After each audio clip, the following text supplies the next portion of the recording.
I know creators who have published hundreds, even thousands of podcast episodes, and they still don't have much of a business to show for it. I also know creators who have produced far less content, and yet they've built companies worth millions of dollars. So what's the difference? Well, it isn't talent, and it isn't luck, and it isn't simply creating more content. It's what they built while they were creating that content. Now, today I want to share what I believe is one of the biggest mistakes that creator businesses make and how you can avoid it.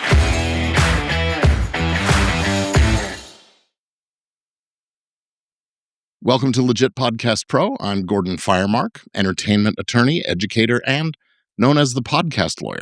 This is actually the third in a series of 3 of the creator business series I've been making lately. Over the past couple of episodes, we've started looking at podcasting and really the entire creator economy from a bit of a different perspective, not just as content, not just as marketing, but as a business built around intellectual property, brands, audiences, and more. In episode 197, I suggested that your podcast is probably more valuable than you think, not because of the episodes themselves, but because of everything those episodes create. Your reputation, your authority, your relationships, your intellectual property, your audience, and your brand. Those are all business assets that you can sort of take to the bank. Then in episode 198, we talked about when a podcast becomes a business, and the answer may have surprised a lot of people. Usually, long before you think it has, it becomes a business. You don't wake up one morning and suddenly become a business owner. It happens gradually, one opportunity, one relationship, one revenue stream, one responsibility at a time. So today I want to take the next step because recognizing that you're building a business is only the beginning.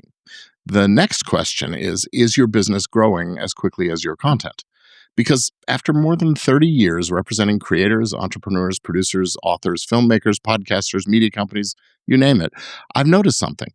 The biggest legal and business problems almost never happen because somebody created too much content. They happen because the success of that content exposes weaknesses in the businesses behind them.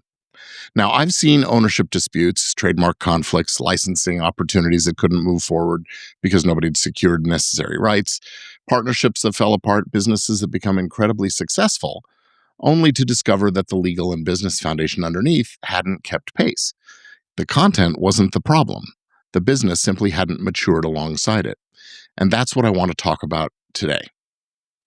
Every platform encourages us to think the same way. Publish more, upload more, post more, stay consistent, feed the algorithm. Now, don't misunderstand me. Consistency does matter.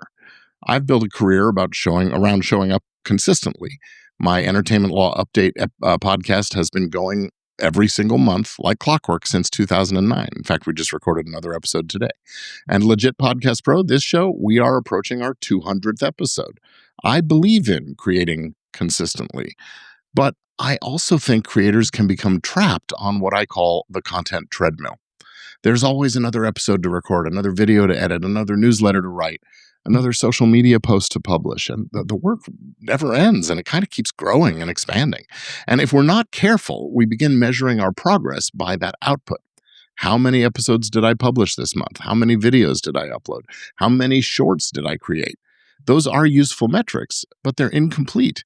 They're more valuable to the platforms than they really are to us. Because there's another question we really should be asking. How is this making my business stronger? And that is a very different question. Every piece of content should do more than just fill your publishing calendar. It should strengthen something inside your business. Maybe it's your reputation that it strengthens. Maybe it demonstrates your expertise. Maybe it builds trust with your audience or introduces you to someone who eventually becomes a client or a partner or an investor. Maybe it becomes the foundation for a workshop or a course or a book or some kind of a licensing opportunity. Point is, content should be doing more than just getting attention. It should be helping build a stronger business. I didn't fully appreciate all that when I started podcasting back in 2009 when Tamara Bennett and I launched our show Entertainment Law Update. The goal was simple. Have interesting conversations about entertainment law. Share them with people who cared about the industry. That was basically it. No grand business plan. In fact, we tried monetizing a couple different ways with with continuing education credit, with some sponsors and things. But we really didn't have an elaborate content strategy or a vision of building it out as an ecosystem.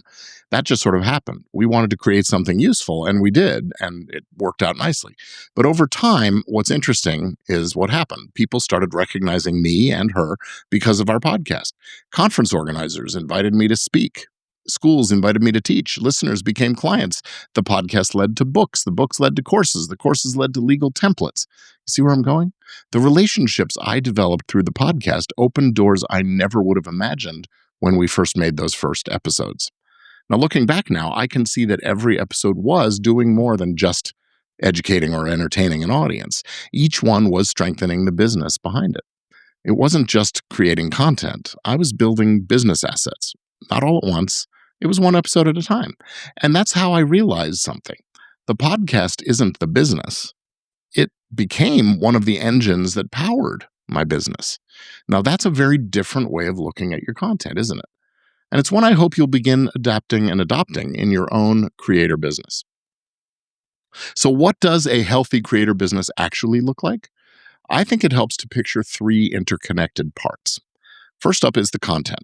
That's the visible part. Your podcast, your YouTube channel, your newsletter, your blog, live streams, courses. That's what people discover. It's what attracts attention. The second component is the audience. This is where something important happens. Content earns attention, but over time, if you're doing it right, attention evolves into trust. Trust becomes a relationships, more than one relationship, and relationships become community.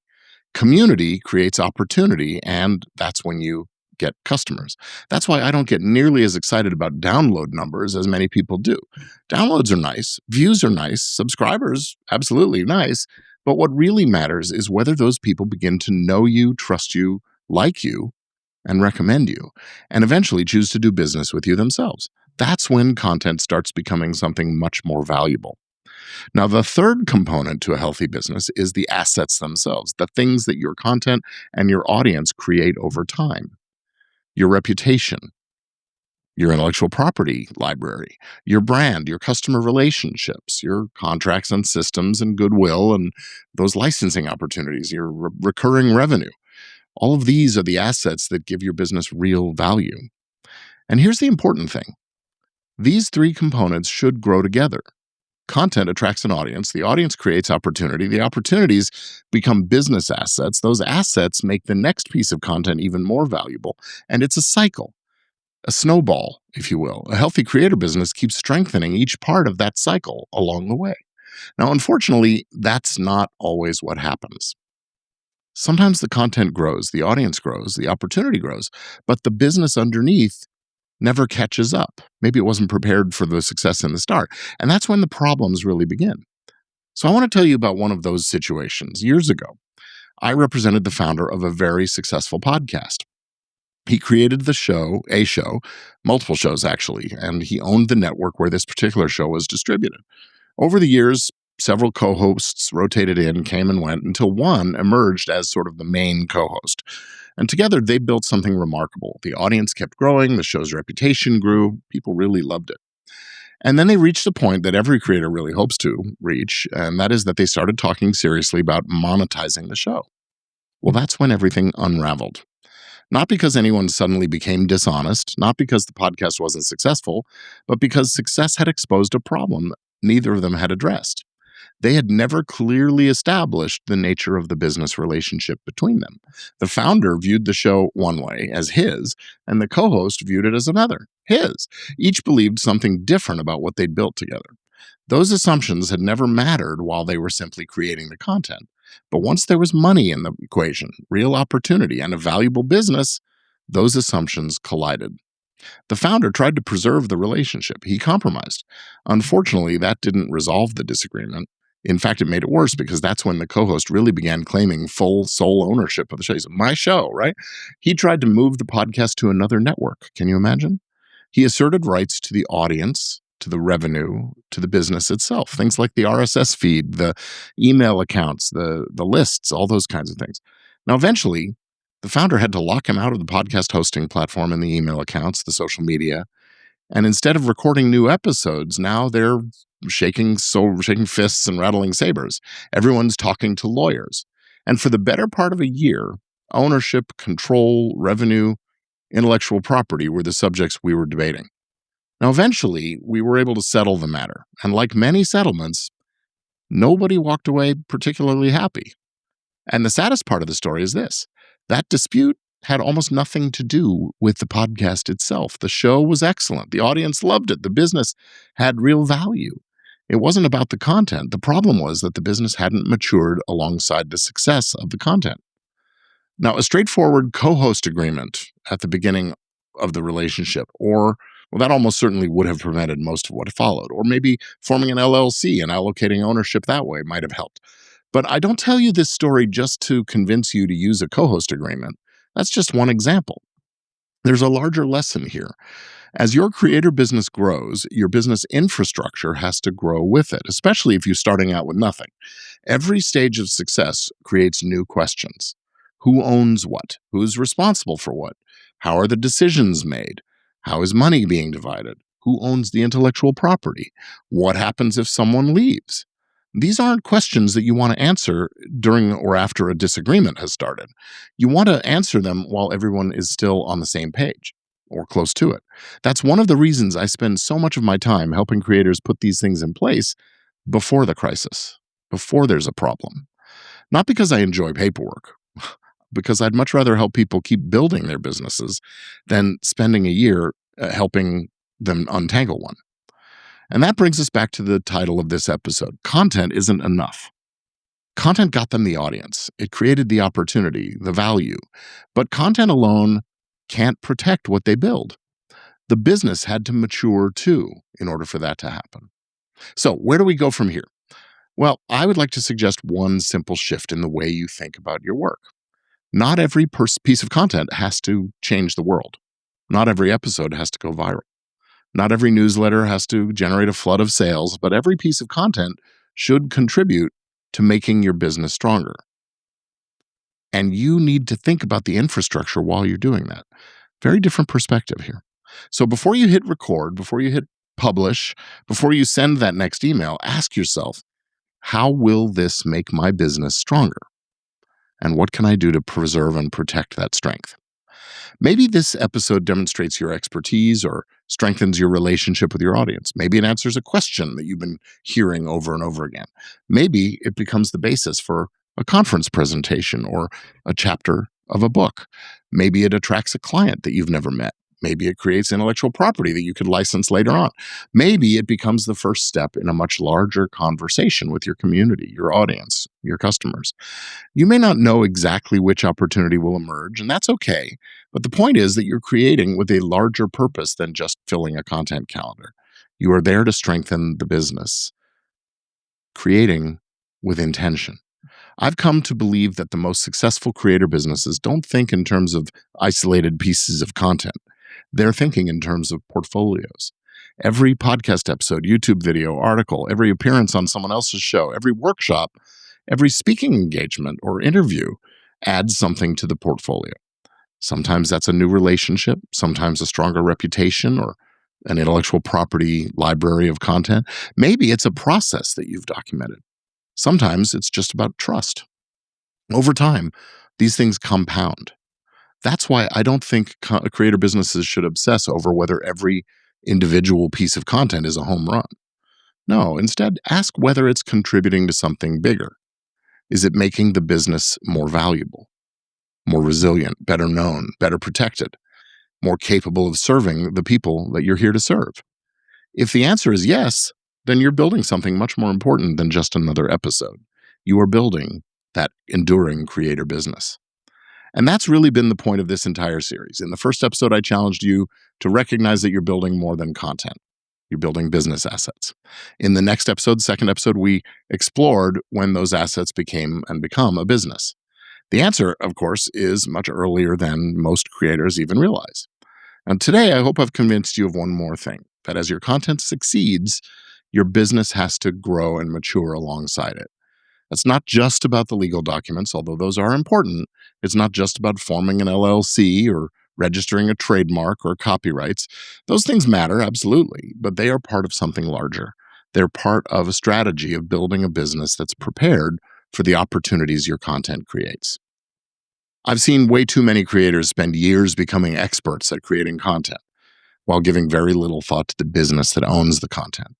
And then one day a sponsor calls or an investor comes in. Someone wants to buy or license the work or the show. A co-founder wants to leave, or a dispute arises, or an acquisition opportunity comes up. Suddenly they discover that they have a successful creator business, but that isn't ready for success. And I don't want that to happen to you. I would much rather see you build the foundation while you're building the business. Do it in stages, absolutely, one layer at a time, one decision, one agreement, one protected asset at a time. Because that's how strong creator businesses are built. It doesn't happen all at once. It doesn't happen just because something goes wrong, although often that's the impetus for things. But it's best when it happens steadily as the business grows. So here's a last thought I'd like to leave you with. 5 years from now, 10 years from now, when someone looks at everything you've created, what is it you hope they see? A collection of content or a business built around ideas that matter? A business that continues serving people, creating opportunities, generating value, and reflecting the vision you had when you started. Those things don't happen automatically. They happen because someone decided that building the business deserved as much attention as building the content. That's really the difference. Great creator businesses don't simply publish consistently, they strengthen the business consistently. Every episode, every project, every opportunity. So that's the habit I hope you will begin to develop. Not just asking, what should I make this week? But asking, what can I make this week that will make my business stronger? How will I make my business stronger? If you make that one question part of your creative process, I believe you will begin making very different decisions, better decisions. Decisions that not only help you create better content, but build a stronger, healthier, more valuable business around it. If today's episode has challenged the way you think about your creator business, there's a next step for you.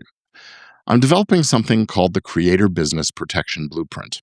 It is a practical framework. It's built to help you identify the business assets that you've already created and recognize where you are in your journey and understand the legal and business foundations you need to get into place as you keep growing. That'll position you for better success.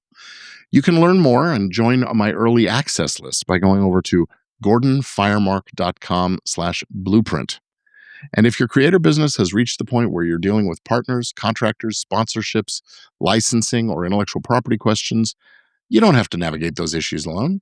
That's what I'm here for.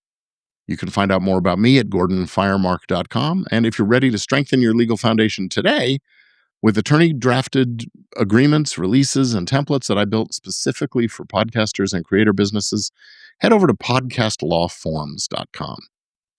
So, next week is a special milestone. It marks episode 200 of this podcast. Rather than looking backward, I want to look forward. After nearly 200 episodes of Legit Podcast Pro and more than 3 decades working with creators and media businesses, I've noticed that the businesses that thrive over the long term have some remarkable things in common. They're not always the biggest, not always the most famous, but they share some characteristics that make them more resilient, more valuable, and just better prepared for the future.